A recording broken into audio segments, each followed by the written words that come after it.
Andhra Pradesh state fibre net limited అనేటువంటి ఒక company ప్రారంభించి ఆ కంపెనీ ద్వారా చంద్రబాబు నాయుడు గారు మార్చి 17, 2016 నాడు విశాఖపట్నంలో ప్రకటన చేశారు. 149 రూపాయలకే మీకు ఇంటర్నెట్, టెలిఫోను, టీవీ నెలకి 149. ఇది ఎక్కడ ప్రపంచంలో లేనటువంటిది. ఇది మేము స్టార్ట్ చేస్తున్నాం. ఆంధ్రప్రదేశ్ రాష్ట్ర ప్రభుత్వ అధీనంలో ఫైబర్ నెట్ లిమిటెడ్ అనేటువంటి ఒక కంపెనీ పెట్టాం. APSFL ఆ కంపెనీ పేరు. అంటూ ఒక మాట చెప్పాడు ఆయన. ఏంటంటే ఈ కనెక్షన్ ఎవరు కోరితే వాళ్ళకే ఇవ్వండి. ఈ కనెక్షన్లు పెట్టాలని ప్రభుత్వం వైపు నుంచి ఏ రకమైన ఒత్తిడి ఉండదు. మేము అందరికన్నా లోయెస్ట్ ప్రైస్కి ఇస్తూ ఈ బిజినెస్లోకి వస్తున్నాం. ఇది ఈ రాష్ట్ర ప్రజలకి మంచి చేసే ఉద్దేశంతో ఇది పెడుతున్నామని చెప్పి ఆయన ఆ రోజున చెప్పడం జరిగింది. దీనికి ఒక్కసారి వెనక్కి వెళ్తే నేపథ్యంలోకి అసలు ఈ ఫైబర్ నెట్కి కాంట్రాక్ట్ ఇచ్చారు టెరాసాఫ్ట్ అనే కంపెనీకి. ఆ కాంట్రాక్ట్ ఇవ్వగానే నేను 5 డిసెంబర్ 2015 నాడే ముఖ్యమంత్రి గారికి ఒక లెటర్ రాశాను. అయ్యా, ఈ టెరాసాఫ్ట్ అనే కంపెనీని మీ ప్రభుత్వం వచ్చాకే బ్లాక్ లిస్ట్లో పెట్టారు. బ్లాక్ లిస్ట్లో ఉన్న కంపెనీకి మీరు ఎలా ఇచ్చేస్తారు, వర్క్ ఎలా అవార్డు చేస్తారు? నెక్స్ట్ ఈ కంపెనీలో డైరెక్టర్లు, మీ హెరిటేజ్లో డైరెక్టర్లు ఒకళ్ళే అని దానికి సంబంధించినటువంటి రిజిస్ట్రార్ ఆఫ్ కంపెనీస్ వెబ్సైట్లోంచి తీసినవన్నీ పెట్టి ఒక 20 పేజీల ఉత్తరం రాశాను. యథావిధిగా ఆయన ఏం పట్టించుకోలేదు అనుకోండి, ప్రభుత్వం కూడా ఏం పట్టించుకోలేదు. సరే, ఇప్పుడు 149 రూపాయలకే ఈ 3 సౌకర్యాలు కల్పిస్తే ప్రజలకే అభ్యంతరం ఉండదు, ఎగబడి తీసుకుంటారు. కానీ నాకు వచ్చినటువంటి వార్త పశ్చిమ గోదావరి జిల్లాలో మొదలైందిట. ఇప్పుడు ఉన్నటువంటి కేబుల్ ఆపరేటర్సు, ఉన్నటువంటి MSOల దగ్గరికి ప్రభుత్వ అధికారులు వచ్చి, ఇదిగో నువ్వు నీ దగ్గర 10,000 కనెక్షన్లు ఉన్నాయి, అందులో 5,000 ఈ ఫైబర్ నెట్కి నువ్వు ట్రాన్స్ఫర్ చేయాలి, లేకపోతే మొత్తం నీ వైర్లు కూడా కోసేస్తాం అన్న బ్లాక్మెయిలింగు, ప్రెజరైజింగు స్టార్ట్ అయింది. నిజంగా 149కి 3 సౌకర్యాలు వస్తే మనందరం కూడా తీసుకుంటాం. ఎందుకంటే ఇప్పుడు ఓన్లీ కేబుల్కే 150 నుంచి 200 రూపాయలు. కొద్దిగా స్లమ్స్లో అయితే 150 వసూలు చేస్తున్నారు, మన దగ్గర 200 రూపాయలు వసూలు చేస్తున్నారు. 149కి ఇంటర్నెట్, టీవీ, టెలిఫోను 3 ఇస్తే మనమే కేబుల్ ఆపరేటర్తో చెప్తాం, లేకపోతే మనమే కంప్లైంట్ ఇస్తాం గవర్నమెంట్కి. ఇదేంటండి మాకు మీరేమో అనౌన్స్మెంట్లు చేస్తున్నారు, మాకు ఎవడో ఇక్కడ పెట్టట్లేదని. అయితే ఇందులో ఉన్నటువంటి ఒక మర్మం ఏంటంటే,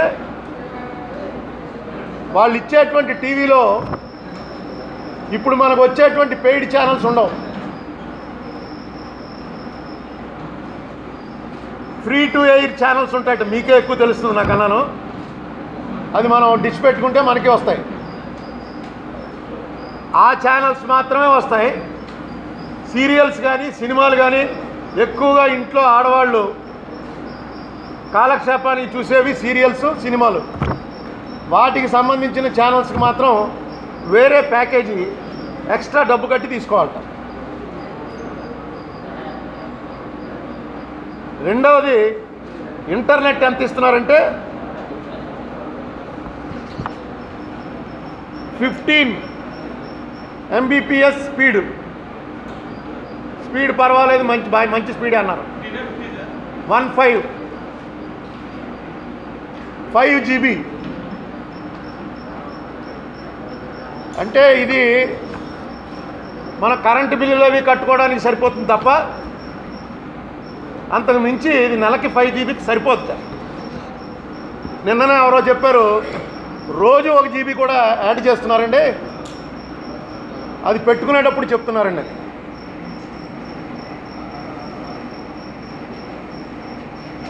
ఇది కాకుండా మొన్ననే మనం వేయించుకున్న సెట్ ఆఫ్ బాక్సులు దీనికి పనిచేయవు. మన దగ్గర 1500 నుంచి 2000 రూపాయల వరకు వసూలు చేశారు. కొన్ని చోట్ల ఈ కేబుల్ ఆపరేటరు అరువు ఇచ్చి నెలకింతను వసూలు చేసి ఏదో మొత్తానికి కస్టమర్ జారిపోకుండా మొత్తం అందరికీ డేట్ పెట్టారు. దానికి ఆ డేట్ ప్రకారం ఆ రోజు కనుక 31 జనవరి 2017 నాటికి సెట్ ఆఫ్ బాక్స్ పెట్టకపోతే ట్రాయ్ రూల్స్ అండ్ రెగ్యులేషన్ అతిక్రమించినట్టే, మీ లైసెన్సులు రద్దు చేస్తాం అని పెట్టడంతో లాస్ట్ ఇయర్ మొత్తం ఈ కేబుల్ ఆపరేటర్లు, ఈ ఎంఎస్ఓలు వీళ్ళందరూ కొన్ని కోట్ల రూపాయలు స్టేట్ మొత్తం మీద కొన్ని 100 కోట్లు అయి ఉంటుంది ఖర్చు పెట్టి మన ఇళ్లలో అందరి ఇళ్లలో వేశారు. ఇప్పుడు ఆ బాక్స్ పనిచేయదు. ఈ బాక్సులు చైనా నుంచి తెప్పించారు. ఆల్రెడీ స్టేట్ గవర్నమెంటు 10 లక్షల బాక్సులు కొని తెచ్చేసింది. ఒక్కొక్క బాక్సు 4000 రూపాయలు. ఈ బాక్స్ పెట్టినందుకు ఒక్కసారి 4000 తీసుకోకండి, నెలకి 100 రూపాయల చొప్పున సులభ వాయిదాల్లో వసూలు చేయండి అని కూడా ఒక వెసులుబాటు ఇచ్చారట. సో ఇప్పుడు మనం చెల్లిస్తున్న 150 నుంచి 200 కన్నా 149 రూపాయలు ఆయన అనౌన్స్ చేసిన రేటు, దాని మీద 18% జిఎస్టీ 27 రూపాయలు, దాని మీద ఇంకొక 100 రూపాయలు ఈ బాక్స్కి 276 రూపాయలు, ప్లస్ పెయిడ్ ఛానల్స్ పెట్టుకుంటే దానికి ఎక్స్ట్రా ప్యాకేజీ. ఇంటర్నెట్ ఏమో మినిమం ఇంటర్నెట్ నిజంగా ఇంటర్నెట్ యూజర్స్కి అంత ఉపయోగపడే ఇంటర్నెట్ కాదు. టెలిఫోన్ సౌకర్యం ఈ కనెక్షన్లు పెట్టుకున్న వాళ్ళ టెలిఫోన్లకే ఇది ఉపయోగపడుతుంది. రాజమండ్రిలో 100 మంది పెట్టుకున్నారనుకోండి, ఆ 100 మందే ఫ్రీగా మాడుకోవచ్చు ఇంటర్కామ్ లాగా. బయట దేనికైనా ఫోన్ చేస్తే నిమిషానికి 50 పైసలు, బయట నెట్వర్క్ దేనికి ఫోన్ చేసినా. ఇది ఎవడైనా ఎందుకు పెట్టుకుంటాడు? మీరు ఇప్పుడు ఉన్నటువంటి మార్కెట్లోకి ప్రభుత్వం ఎంటర్ అవ్వడంలో తప్పేం లేదు. ఇప్పుడు ఉన్నటువంటి మార్కెట్లోకి ఎంటర్ అయితే ఉన్న వాళ్ళని కంట్రోల్ చేసి దానికన్నా తక్కువ ప్రైస్కి ఆఫర్ చేసి ప్రజల్ని అట్రాక్ట్ చేసి మీ వ్యాపారం చేసుకునేలా ఉండాలి. ఇవాళ మళ్ళీ మీరు వ్యాపారం ఎవరిని చేయమంటున్నారు? అదే కేబుల్ ఆపరేటర్ని, అదే ఎంఎస్ఓల్ని మీకు ఖచ్చితంగా ఇన్ని ఇవ్వాలని. మనం ఏదో ఒక జోళ్ళ కొట్టు జోళ్ళ షాప్ పెట్టుకుంటే ఆ షాప్లో వాళ్ళు పట్టుకొచ్చి మావి కూడా అమ్మయ్యా మేము పెడుతున్నాం అంటే ఇంక తప్పదు, వాళ్ళు ప్రభుత్వం కాబట్టి పెట్టండి బాబు అనొచ్చు. నువ్వు 2 జోళ్ళు అమ్మితే మాదో జోడు అమ్మాలి, లేకపోతే నువ్వు కొనుక్కో. ఎలా అయింది సార్? మా దగ్గరేమో జోడు 200 రూపాయలకి సంవత్సరం గ్యారంటీ జోళ్ళు మావి, బాటా కరోనా. మీరేమో ఏవో పక్కన తీసుకొచ్చి కొత్త జోడు పెట్టారు. మేము తక్కువ రేటుకి ఇస్తే ఎవడన్నా తీసుకుంటాడు, కానీ మా రేటు కన్నా ఎక్కువ రేటుకి ఆఫర్ చేస్తే ఎవడు తీసుకుంటాడు? Common sense. మీరు 149 రూపాయలు అన్నారు, 149 రూపాయలు 200 రూపాయలు 149కే వస్తే అప్పుడు అది కాంపిటీషను. అందులో పెయిడ్ ఛానల్స్ ఉండవు, ఇందులో పెయిడ్ ఛానల్స్తో కలిపిది. అక్కడే మొట్టమొదటి డ్రాబ్యాక్ వచ్చింది. మీ ఇంటర్నెట్ అంతంత మాత్రంగా ఉంది, మీ టెలిఫోన్ అయితే అసలు అనవసరం. ఈ పరిస్థితుల్లో ఏ రకంగా మీరు దౌర్జన్యం చేసి బెదిరించి బ్లాక్మెయిల్ చేసి, ఇది ఒక పెద్ద నెట్వర్క్ అండి. ఇది మనకి రాజమండ్రిలోనే కేవలం ఈ కేబుల్ టీవీ ద్వారా పాపులర్ అయ్యి కౌన్సిలర్లు కార్పొరేటర్లు అయిన వాళ్ళు ఉన్నారు. ఎందుకంటే ఇది స్టార్ట్ అయినప్పుడు 93-94లో స్టార్ట్ అయినట్టు నాకు గుర్తు. ఇళ్ళకు వచ్చి ఇళ్లల్లో మగవాళ్ళని అన్నయ్య, ఆడవాళ్ళని వదిన, ముసలాళ్ళు ఉంటే ఏం పెద్దమ్మ అని ఇళ్లలో మెంబర్ కింద అయిపోయి, నేను ఇదో వైర్ లాగుతున్నాను, మీకు వస్తాయి, మీకు అన్ని టీవీలు వస్తాయి, అప్పటికి టీవీ ఉంది కదా, అప్పుడు తెలియదు ఎవరికి ఈ ఛానల్స్ కూడా ఉంది కదా మా ఇంట్లో టీవీ, మళ్ళీ వైర్ లాగటం ఏంటి అంటే నీకు బాగుంటేనే డబ్బులు ఇదిగో పెడుతున్నాం వైరు అని ఆ రోజుల్లో ఎక్కించి నెమ్మదిగా ఎక్కించుకుంటూ వచ్చి ఇది ఒక పెద్ద పెద్ద పరిశ్రమ అయిపోయింది. దీని మీద మర్డర్లు కూడా అయ్యాయి. నా ఏరియాలోకి నువ్వు వస్తున్నావు, నీ ఏరియాలోకి నేను వస్తున్నానని. ఇది ఎవరి ప్రమేయం లేకుండా కేవలం వాళ్ళ కష్టంతో దీన్ని ఎక్కించారు. ఇప్పుడు ప్రభుత్వ ప్రమేయం లేదు, పర్మిషన్ లేవు, లైసెన్సులు లేవు. అప్పుడు వైర్లు కట్ చేసేస్తూ ఉండేవారు.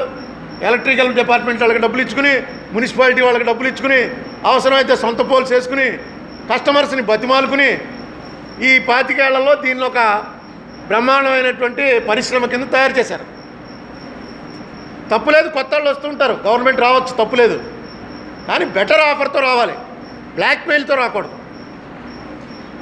అసలు ఎందుకు ఈ రకంగా చేస్తున్నారు అదైతే నాకు అర్థం అవ్వలే. ఎందుకంటే చంద్రబాబు నాయుడు గారు బేసిక్గా ఈ దేశంలో సంస్కరణలు తెచ్చింది నేనే అని చెప్తాడు ఆయన. ప్రైవేటైజేషను, గ్లోబలైజేషను, లిబరలైజేషను ఇవన్నీ కూడా నేనే కనిపెట్టాను, నన్ను ఫాలో అవుతూ మిగతా రాష్ట్రాలు తప్ప ప్రైవేటైజేషన్కి ఆద్యుడిని నేనే అని ఆయన పదే చెప్తుంటాడు. ఈవేళ ప్రైవేట్ మేనేజ్మెంట్లో ఉన్నటువంటి ఈ కేబుల్ టీవీ నెట్వర్క్ని ప్రభుత్వ అజమాయిషీకి తీసుకురావడానికి ఎందుకు ప్రయత్నం చేస్తున్నాడు ఈయన? ఏంటి దీనివల్ల ఆయనకు వచ్చినటువంటి లాభం? పోనీ ఈ నెట్వర్క్ అంతా కూడా ఆయనకు వ్యతిరేకుల చేతుల్లో ఉంది, వాళ్ళు ఆయనకి చాలా డ్యామేజ్ చేసి ఇమేజ్ పాడు చేస్తున్నారు అంటే మొత్తం నేను అనంతపూర్ నుంచి శ్రీకాకుళం దాకా అడిగాను, అందరూ తెలుగుదేశం వాళ్ళే, అందరూ ఆయన పార్టీలో ప్రధానమైనటువంటి పోస్టుల్లో ఉన్నవాళ్ళే ఈ డిఎస్ఓలు, ఈ కేబుల్ ఆపరేటర్స్. మరి ఎందుకు వచ్చింది ఇది నాకు అర్థం కాల. ఇంత పెద్ద సంస్కర్త, ఈ చిన్న బిజినెస్, ఇది చిన్న వాళ్ళు బతుకుతున్నారు. ఒక్కొక్క 200 కనెక్షన్లకి ఒక టెక్నీషియన్ ఉండాలి. మన ఇంట్లో మొన్న వర్షం పడింది, ఆగింది, మనం ఫోన్ చేసేటప్పుడు ఫోన్ పెట్టే లోపు పరిగెత్తు రావాలి, లేకపోతే రెండో వాడు రెడీగా ఉన్నాడు. రాజమండ్రిలో 3 ఉన్నారు, నిమిషం తేడా వస్తే రెండో మనిషి వచ్చేస్తున్నాడు, మీకు అన్నీ ఫ్రీగా వేసేస్తానన్నట్టున్నాడు, 3 నెలలు చూసి డబ్బులు ఇవ్వండి అంటున్నాడు. Business competition. ప్రతి 200 మందికి ఒక టెక్నీషియన్ కావాలి, మళ్ళీ డబ్బులు వసూలు చేయడానికి ఒక మనిషి కావాలి. డబ్బులు వసూలు చేసే మనిషిని టెక్నీషియన్ ఒకనే పెట్టుకోవచ్చు కదా అంటే, ఈ టెక్నీషియన్ డబ్బులు వసూలు చేయడానికి వెళ్తే మొన్న 2 రోజులు ఆగిపోయింది, ఆవేళ నువ్వే కదా బాగు చేసావు, ఆ 2 రోజులకి ఇవ్వం, ఇలాంటి బేరాలన్నీ ఉంటాయండి. అందుకని దానికి వేరే ఎవడో ఏమీ తెలియని మనిషి ఒకడు వెళ్ళి మాకు ఇదిగో ఇంత బిల్లు అయింది ఇవ్వండి అని చెప్పి తీసుకుని వెళ్ళిపోవాలి తప్ప, అందుకు ఖచ్చితంగా 2 మనుషులు కావాలండి. 1 కోటి కనెక్షన్ల మీద 200 ఉంటే దాదాపు 1,00,000 కుటుంబాలు ఈ రాష్ట్రంలో దీని మీద ఆధారపడి బతుకుతున్నారు. మీరు ఏదైతే ఆ రోజున 17వ తారీఖు మార్చి 2016 నాడు అనౌన్స్ చేశారో దానికి కట్టుబడి ఉండండి. ఎవరైతే వెళ్ళి అడుగుతారో మాకు ఇది కావాలని వాళ్ళకి మాత్రం ప్రొవైడ్ చేయాలి. బలవంతంగా ఇది ఇంపోజ్ చేసేటువంటి ప్రయత్నం చేయకండి. ఒక్కసారి ఇలాంటి చేస్తున్నప్పుడు ఈ కేబుల్ ఆపరేటర్లు అంతా మీ పార్టీ వాళ్ళు ఏలయ్యండి పరిగెత్తుకొస్తారు. అందరూ అడగండి వాళ్ళని ఏంటి డిఫికల్టీ అని. మీకు కుదరకపోతే అబ్బాయి లొకేషన్ పెట్టమనండి, పార్టీ అందరినీ పిలవమనండి. ఏంటి మీకు వచ్చిన ఇబ్బంది, ప్రభుత్వం తరఫున మేము ఇద్దాం అనుకుంటే మీరు ఎందుకు ఇవ్వలేకపోతున్నారు? లేదు మీరు వచ్చి హడావిడిగా స్టార్ట్ చేశారు. డిసెంబరు 29, 2016 నాడు మన జిల్లాయే మోరి అనేటువంటి ఒక గ్రామంలో ఆయన స్వయంగా అనౌన్స్ చేశారు చంద్రబాబు నాయుడు గారు. ఈ గ్రామం 100% క్యాష్లెస్, అంటే ఆ గ్రామంలో అన్ని లావాదేవీలు కూడా కార్డుతోనో డిజిటల్గానో జరుగుతాయి తప్ప అసలు డబ్బు వాడకం లేదు. ఆవేళ ఆయన అనౌన్స్ చేశాడు. చేసి ఈ మోరి మొత్తం మా ఫైబర్ నెట్వర్క్లో తీసుకొస్తున్నాం అన్నారు. ఈయనకి సపోర్ట్గా ఒక ఎన్ఆర్ఐ వచ్చి ఆయన 1 కోటో 2 కోట్లో ఖర్చు పెట్టి కొత్త కనెక్షన్లు ఇంటింటికి ఇచ్చాడు ఆయన. ఒక్కసారి మోరిలో వెళ్ళి చూడండి మీ నెట్వర్క్ ఎంతవరకు పనిచేస్తుందో. మీరు అనౌన్స్ చేసిందే కదా, 6 నెలలు అయింది.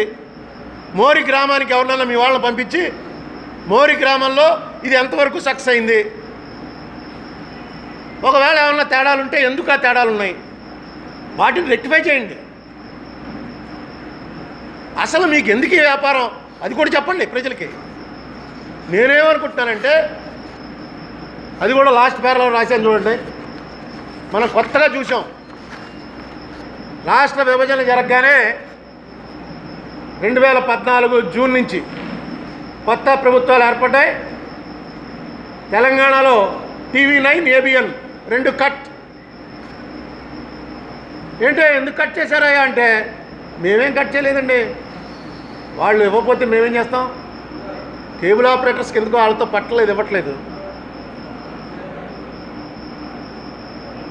కారణం ఏంటో క్లియర్గా ముఖ్యమంత్రి గారే వేదిక మీద చెప్పేశాడు. ఇంతటితో అయిపోయింది అనుకోకండి, 6 అడుగులు గొయ్యి తీసి పాతి పెట్టేస్తాను మిమ్మల్ని.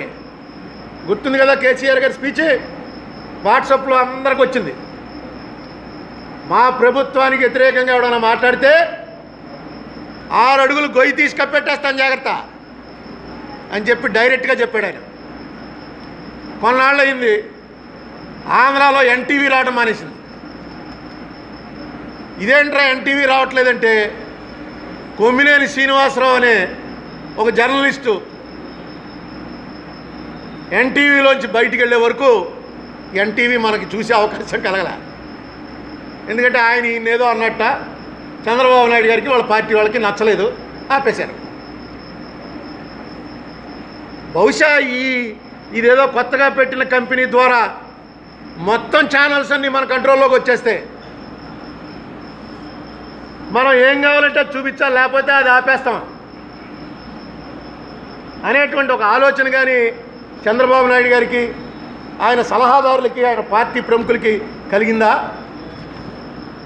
ఎలక్షన్లు దగ్గరికి వచ్చేస్తున్నాయి కాబట్టి ఒప్పుకున్నా ఒప్పుకోపోయినా మనదే పెట్టుకోవాలి,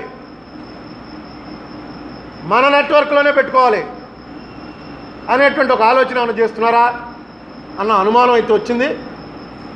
అదే చేస్తుంటే మాత్రం చాలా పెద్ద తప్పు చేస్తున్నారు. ఇది సక్సెస్ అవ్వరు.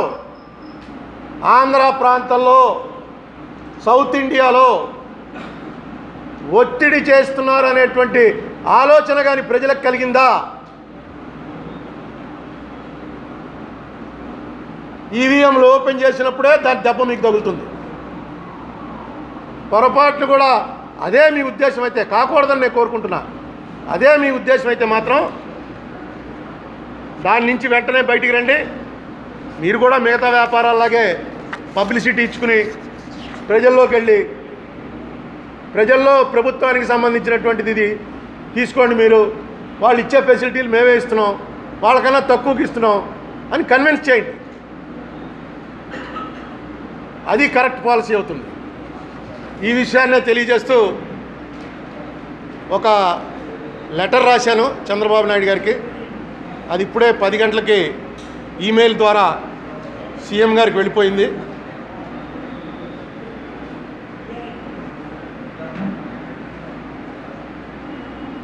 దీని మీద ముఖ్యమంత్రి గారిని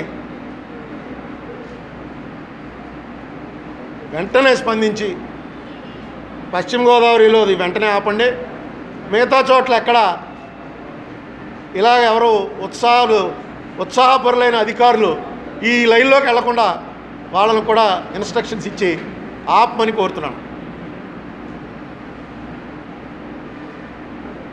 ఓకే,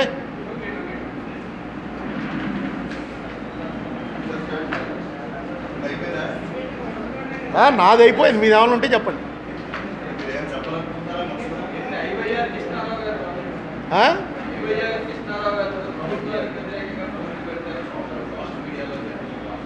ఎవరు కృష్ణారావు? ఆయన ప్రభుత్వంలో భాగం కదా, మనం ఏం చెప్తాం? ఏమని పెట్టారట?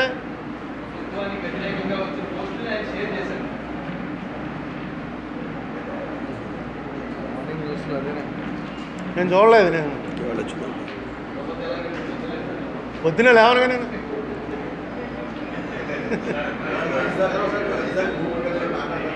ఏమండి వైజాగ్ భూముల మీద నేనేమి కోరను. తెలుగుదేశం పార్టీ వాళ్ళు హైదరాబాద్ భూ కుంభకోణం మీద అక్కడ ప్రభుత్వాన్ని ఏం కోరుతున్నారో ఇక్కడ ప్రభుత్వాన్ని అదే చేయమని కోరుతున్నాను అంతే. వాళ్ళ పార్టీ వాళ్ళు కోరుతున్నదే. వాళ్ళ పార్టీ వాళ్ళు మనందరూ గవర్నర్ దగ్గరికి వెళ్ళి మియాపూర్ కుంభకోణం మీద వెంటనే సిబిఐ ఎంక్వైరీ వేయాలని అడిగారు. ఇక్కడ కూడా వాళ్ళ పార్టీకి సంబంధించిన గంటా శ్రీనివాసరావు గారు అడిగారు. అందుకని అదే చేయండి. లేదు చంద్రబాబు నాయుడు గారు ఒక రహస్యం చెప్పారు ఈవేళ, సిబిఐ అంత వేస్ట్ ఇంకోటి లేదు, 20 ఏళ్ళు పడుతుందని. మరి అది ఈ సంగతి ఎవరికి తెలియక ఇంతకాలం అందరూ సిబిఐ అడుగుతుంటారు. సో అంత నిరర్థకమైనటువంటి సిబిఐని ప్రభుత్వంలో వీళ్ళు ఉన్నారు కాబట్టి ఎందుక సిబిఐ తీసేయండి. జగన్ మీద కూడా సిబిఐ ఎంక్వైరీ మొత్తం క్లోజ్, తీసి అవతల పారేసి మీరు చేయించండి ఎంక్వైరీ. సిబిఐ ఎంక్వైరీ అంటేనే బోగస్ అని చెప్తే ఎందుక 20 ఏళ్ళు పడుతుందని. ఇది చాలా, ఎందుకంటే జనరల్గా పబ్లిక్లో సిబిఐ అంటే ఏ ప్రభుత్వం ఉన్నా సరే సిబిఐ అనేటప్పటికీ ఒక రకమైనటువంటి వాళ్ళు వచ్చారంటే మొత్తం కోడిగుడ్డు కేకలు పీకుతారండి బాబు, చాలా డీప్ ఎంక్వైరీ అని ఈ చంద్రబాబు గారే చెప్పారు. సిబిఐ ఎంక్వైరీ వస్తే పనులు ఆగిపోతాయి, అంత డీప్గా వెళ్ళిపోతారు, అందుకని సిబిఐ ఎంక్వైరీ చేయించడానికి ప్రయత్నాలు జరుగుతున్నాయి నా మీద అని ఆయనే చెప్పారు. ఈవేళ అసలు సిబిఐ అనేది నిరర్థకం, 20 ఏళ్ళు పడుతుందని చెప్తున్నారు.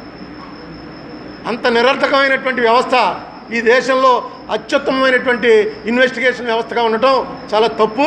చంద్రబాబు నాయుడు గారు వెంటనే ఆయనకున్నటువంటి పలుకుబడి ఉపయోగించి ఈ సిబిఐని రద్దు చేయించడమో లేకపోతే ఈ సిబిఐని రెక్టిఫై చేసి కరెక్ట్గా దాన్ని టైం బౌండ్గా చేసేలా చేయటమో చేయాలి. ఆయనే ఆరోపణలు చేస్తే ఎలాగా? ప్రభుత్వంలో ఉన్నాయన సీనియర్ మోస్ట్, ఆయనే ఆరోపణలు చేస్తే ఎలాగా? ఇది చాలా దురదృష్టకరం.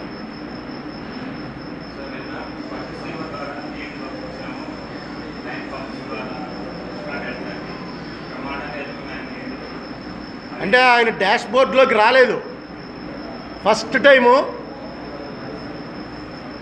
ఏప్రిల్ మేలో సముద్రంలోకి నీళ్ళు వదిలేశారు. మొత్తం అన్నీ మా డాష్ బోర్డ్లోకి వచ్చాయి కానీ ఆయన డాష్ బోర్డ్లోకి ఇంకా రాలా.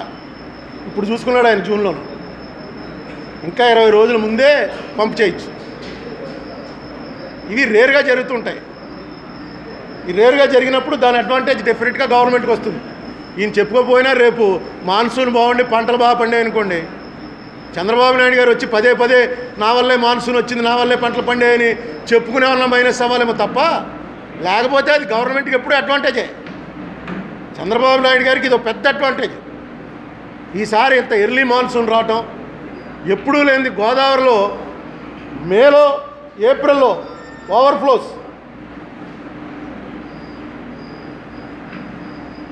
ఇది కూడా ఎప్పుడు సాధారణంగా జరిగేది కాదు. ఒక రోజు ఉండొచ్చు, ఒక రోజు 2 రోజులు ఉండొచ్చు, కానీ ఇది ఫస్ట్ టైము. చాలా ఆశ్చర్యకరమైనటువంటిది ఏంటంటే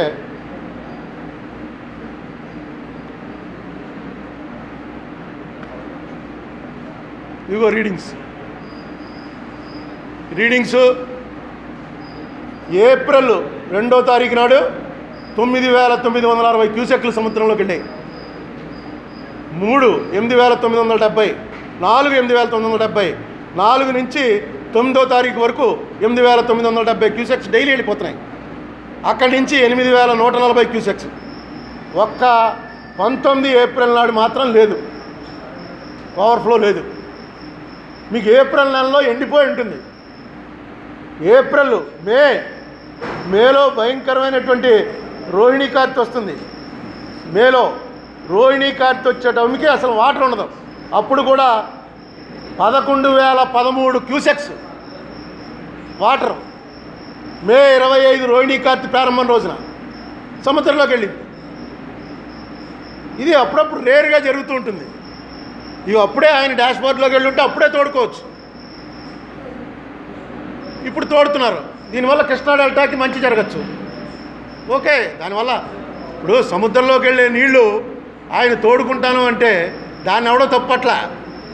ఇక్కడ నీళ్లు లేకుండా అక్కడ తోడటం మొదలెడితే ప్రమాదం. వీళ్ళు పట్టిసీమ పట్టిసీమ ఈ సంవత్సరానికి లాభం ఇప్పుడు ఒక 2000 కోట్ల రూపాయల ప్రాజెక్టు పెట్టినప్పుడు ఆ ప్రాజెక్టు లాభాలు ఈవేళ ఈ సంవత్సరం ఎర్లీ మాన్సూన్ వచ్చి ఏప్రిల్ మేలో కూడా గోదావరిలో ఓవర్ఫ్లోస్ ఉండి అంటే పైన ఇంకా వర్షాలు గట్టిగా పడ్డాయన్నమాట ఉంది కాబట్టి ఈవేళ వాళ్ళకి అడ్వాంటేజ్ అయింది. పట్టిసీమ అన్నది మనం ముందు నుంచి ఎందుకు వ్యతిరేకిస్తున్నామంటే పోలవరం కట్టేటప్పుడు పట్టిసీమ అనవసరం, పురుషోత్తపట్నం అనవసరం, రెండు కూడా గ్రావిటీ మీద వెళ్తాయి. మీకు పోలవరం కట్టే ఉద్దేశం లేక ఇది మొదలెడుతున్నారా అని మాకు అనుమానం వచ్చింది. కాదు అని చెప్పాడు ఆయన. ఓన్లీ కిక్ బ్యాక్స్ కోసమే జరిగిందని నేను అనుకుంటున్నాను, లేకపోతే ఇంత అవసరం లేదు. ఈవేళకి కూడా మీకు చెప్తున్నా, వాళ్ళు పెట్టిన అన్ని పంపులు ఆన్ చేయటం అనేది జరగదు. లాస్ట్ సీజన్ జరగల, ఈ సీజన్ జరగల. దీనివల్ల ఈ సంవత్సరం డెఫినెట్గా ఈ సంవత్సరం చంద్రబాబు నాయుడు గారి దశ బాగుంది కాబట్టి ఎర్లీ మాన్సూన్ వచ్చింది. మొన్న మామిడి పంట గత 25 ఏళ్లలో లేదుట. మామిడికాయలు మామిడి పళ్ళు గత 25 ఏళ్లలో అసలు ఇంత పంట ఎప్పుడూ లేదుట. మరి ఆ పంటను ఆవలే అని చంద్రబాబు గారు అంటే అది ఎలా కుదురుతుంది? దాని బెనిఫిట్ చంద్రబాబు గారికి రావచ్చు. రైతు హ్యాపీగా ఉన్నాడు అనుకోండి, ఈ గొడవలే ఉండవు. రైతు అన్హ్యాపీగా ఉన్నాడు అనుకోండి, మీరు ఎన్ని ప్రయత్నాలు చేసినా మైనస్లోనే పడతారు. ఈ సంవత్సరం మీకు అదృష్టం బాగుంది, అందులో అనుమానం లేదు. చంద్రబాబు నాయుడు గారికి ఈ సంవత్సరం అదృష్టం బాగుంది. ఈ ఖరీఫ్లో పంట బాగా పండుతుంది. ఏమో మామూలుగా 75 ఏళ్లలో ఊహించినటువంటి ఫ్లడ్స్ వస్తే చెప్పలేం, కానీ గత 25 ఏళ్లలో లేనట్టుగా గోదావరిలో ఓవర్ఫ్లోస్ ఉన్నాయి ఏప్రిల్ మేలో. దానికి చంద్రబాబు నాయుడు గారిని అభినందిస్తున్నాను.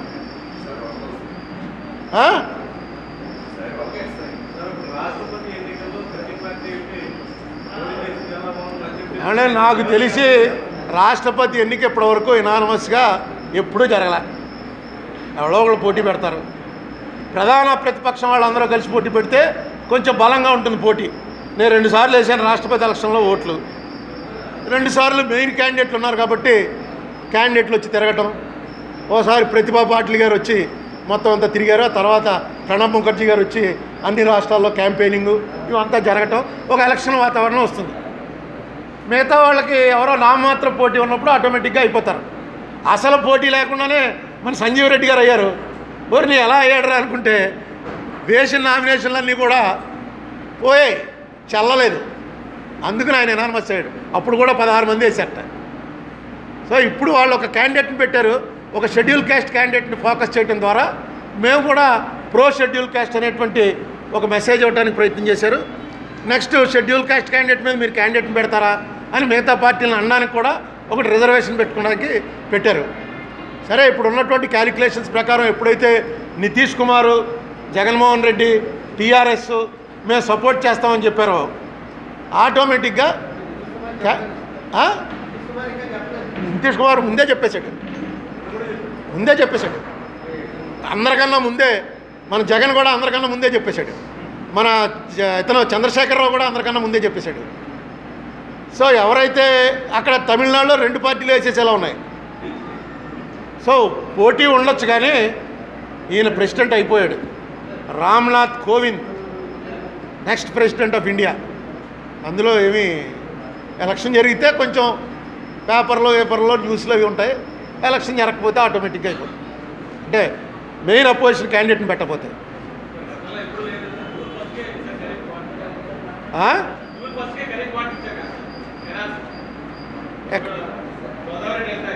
అరే ఓవర్ఫ్లో అయిపోతుంటాయి, సముద్రంలో వదిలేస్తున్నారు.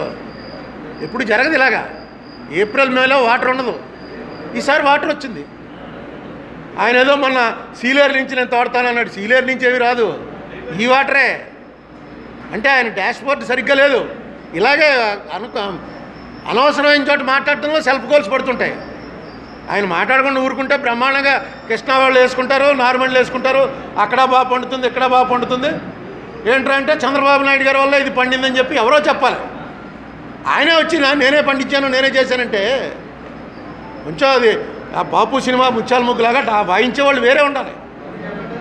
ఆయనే వాయించుకుంటాడు. ఎందుకు వాయించుకుంటాడు? ఎవరు వాయించినట్టున్నారో ఏంటో అర్థం అవట్లేదు.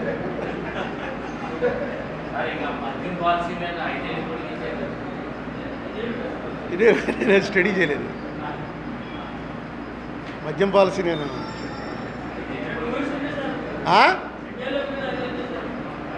2 ఏళ్ళు 5 ఏళ్ళు చేశారా రెన్యువల్? ఏముంది, నెక్స్ట్ గవర్నమెంట్ వచ్చి రద్దు చేస్తుంది. అదేం పెద్ద విశేషం ఏం కాదు.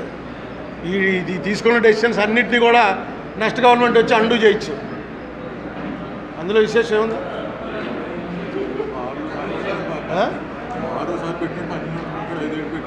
అదే 1 ఏడాది పెట్టినా 5 ఏళ్ళు పెట్టినా బార్లు వాళ్ళ చేతిలోనే ఉంటాయి. అందుకని దానివల్ల పెద్ద నష్టమేం లేదు. అయిందా? ఉంచోనా? హాయ్ ఫ్రెండ్స్, మా టుడే టుమారో యూట్యూబ్ ఛానల్ చూస్తున్నందుకు చాలా థ్యాంక్స్. మరిన్ని లేటెస్ట్ వీడియోస్ కోసం వెంటనే సబ్స్క్రైబ్ చేయండి. అలాగే ఈ బెల్ ని కూడా రింగ్ చేసేయండి.